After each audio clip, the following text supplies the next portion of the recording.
الحمدللہ رب العالمین والصلاة والسلام علی رسولہ الامین ومن تبعہم بإحسان الی یوم الدین اما بعد۔ سامعین کرام، دروس عقیدہ کا یہ سلسلہ جاری ہے۔ جادو کی حقیقت اور اس کا حکم بیان کرنے کے بعد کہ جادو ایک شیطانی عمل ہے، کفریہ عمل ہے اور جادوگر کی سزا قتل ہے، لہذا اس کے بعد اس کی اقسام کا ذکر فرما رہے ہیں تاکہ ہم آپ ان سے بچ سکیں۔ لہذا دلائل میں ان کا ذکر ہے کہ جادو کی کیا کیا اقسام ہیں، کون کون سی صورتیں ہیں۔ پہلی دلیل امام احمد بن حنبل محمد بن جعفر سے روایت کرتے ہیں کہ سند سے بیان ہوتا ہے کہ انہوں نے نبی کریم صلی اللہ علیہ وسلم کو یہ فرماتے سنا، ان العیافۃ والطرق والطیرۃ من الجبت، پرندوں کو اڑا کر پھال لینا، زمین پر خطوط کھینچنا یعنی علم رمل، اور کسی چیز کو دیکھ کر بدفعلی لینا، یہ سب جادو کی اقسام ہیں۔ عوف رحمہ اللہ کہتے ہیں العیافہ زجر الطیر، عیافہ پرندوں کو اڑا کر بدفعل بد لینا، اور الطرق سے مراد زمین پر خطوط کھینچنا یعنی علم رمل۔ والجبت، امام حسن بصری رحمۃ اللہ علیہ کہتے ہیں رنت الشیطان، کہ شیطانی چیخ و پکار اور آہ و بکا جبت ہے۔ اس کی سند جید ہے اور ابو داؤد، نسائی، ابن حبان نے اپنی صحیح میں اس کو مسندن روایت کیا ہے۔ دوسری دلیل حضرت عبداللہ بن عباس رضی اللہ عنہما کہتے ہیں کہ اللہ کے رسول اکرم صلی اللہ علیہ وسلم نے فرمایا، من اقتبس شعبۃ من النجوم فقد اقتبس شعبۃ من السحر زاد ما زاد، جس نے علم نجوم کا کچھ حصہ سیکھا اس نے اسی قدر جادو سیکھا، جتنا زیادہ سیکھتا جائے اتنا ہی زیادہ اس کی وجہ سے گناہ میں اضافہ ہوتا جائے۔ اس کو ابو داؤد نے صحیح سند کے ساتھ روایت کیا ہے۔ تیسری دلیل سنن نسائی میں حضرت ابو ہریرہ رضی اللہ تعالیٰ عنہ کی روایت ہے کہ من عقد عقدۃ ثم نفث فيها فقد سحر ومن سحر فقد اشرک ومن تعلق شيئا اكل الیہ، جس شخص نے گرہ باندھ کر اس پر پھونک ماری یقیناً اس نے جادو کیا، اور جس نے جادو کیا وہ شرک کا مرتکب ہوا، اور جس شخص نے کوئی چیز نظر بد وغیرہ سے بچنے کی خاطر لٹکائی اسے اسی کے سپرد کر دیا جاتا ہے۔ چوتھی دلیل حضرت ابو سعید خدری رضی اللہ تعالیٰ عنہ سے روایت ہے کہ اللہ کے رسول اکرم صلی اللہ علیہ وسلم نے فرمایا، الا هل انبئکم ما العظ هی النمیمہ القالۃ بین الناس، کیا میں تمہیں العظ کے متعلق بتاؤں کہ وہ کیا ہے؟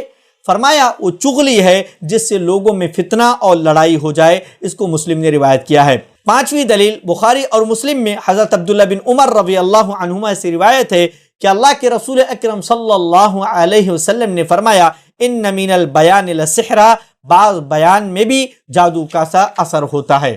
سامعین کرام، ان تمام دلائل میں، ان تمام حدیثوں میں بعض جادو کی اقسام کا اللہ کے رسول اکرم صلی اللہ علیہ وسلم نے ذکر فرمایا۔ سب سے پہلی چیز العیافہ، فعل بد یا فعل نیک کی خاطر چڑیا اڑانا، والطرق، جادو یا کہانت کی خاطر زمین یا ریت پر خط کھینچنا، الطیرہ، کسی معلوم چیز کے ذریعے بدفعلی لینے کو کہتے ہیں، خواہ اس کا تعلق دیکھنے سے ہو یا سننے سے، جگہ ہو یا وقت۔ رنت الشیطان یعنی شیطانی چیخ و پکار اور آہ و بکا، العظ، کاٹنے اور جدائی ڈالنے کے معنی میں استعمال ہوتا ہے۔ جادو کے باب میں اس کو ذکر کرنے کی کیا وجہ ہے؟ یہ بتلانا مقصود ہے کہ پھوٹ ڈالنا ہی چغل خور اور جادوگر کا ہدف ہوتا ہے، بلکہ چغل خور جادوگر کے مقابلے میں زیادہ فساد برپا کر سکتا ہے۔ اسی طریقے سے البیان کا بھی ذکر آیا، تام اور مکمل یعنی مکمل فصاحت جو عقلوں کو مسخر کر لے اور افکار بدل ڈالے، ایسا بیان۔ اس کی قسمیں ہیں، قابل ستائش اگر اس سے حق کا اثبات اور باطل کی تردید مقصود ہو، قابل مذمت اگر اس سے باطل کا اثبات اور حق کا رد مقصود ہو۔ بیان کا جادو سے کیا تعلق؟ کیونکہ باطل بیان اور جادو دونوں کا مشترکہ ہدف حقائق کو پلٹ دینا ہوتا ہے۔ سامعین کرام، اس باب میں علم نجوم کی بھی باتیں آئی، لہٰذا علم نجوم کی دو قسمیں ہیں۔ پہلی قسم علم تاثیر، جو احوال فلکیہ کے ذریعے حوادث ارضیہ پر استدلال کیا جائے۔ اس کی دو قسمیں بنتی ہیں۔ پہلی قسم شرک اصغر ہے، اگر یہ اعتقاد رکھے کہ نفع و نقصان کا مالک اللہ ہے لیکن ستارے صرف سبب ہیں تو یہ شرک اصغر ہے، کیونکہ اللہ تعالیٰ نے انہیں سبب نہیں بنایا ہے۔ شرک اکبر دوسری قسم اگر یہ اعتقاد رکھے کہ ستارے بذات خود نفع و نقصان پہنچاتے ہیں اور ان کے اندر نفع نقصان پہنچانے کی صلاحیت اور دور کرنے کی صلاحیت ہے تو یہ شرک اکبر ہے۔ دوسری قسم علم تسعیر، اس کے ذریعے جہاد، سمتوں، اوقات اور جہت قبلہ کا تعین کیا جائے۔ اس کی بھی دو قسمیں ہیں۔ پہلی قسم جائز ہے اگر اس کا استعمال زمین و مکان کی تعین کے لیے کیا جائے۔ اللہ کا فرمان ہے وعلامات وبالنجم ہم یہتدون، اور بھی بہت سی نشانیاں مقرر فرمائیں اور ستاروں سے بھی لوگ راہ حاصل کرتے ہیں۔ دوسری قسم واجب ہے جس کے ذریعے واجب مکمل ہوتا ہو، وہ چیز بھی واجب ہوتی ہے جیسے کوئی صحرا یا چٹیل میدان میں ہو اور نماز کے لیے جہت قبلہ کی تعین کرنا چاہتا ہو تو یہ چیز واجب ہو جاتی ہے۔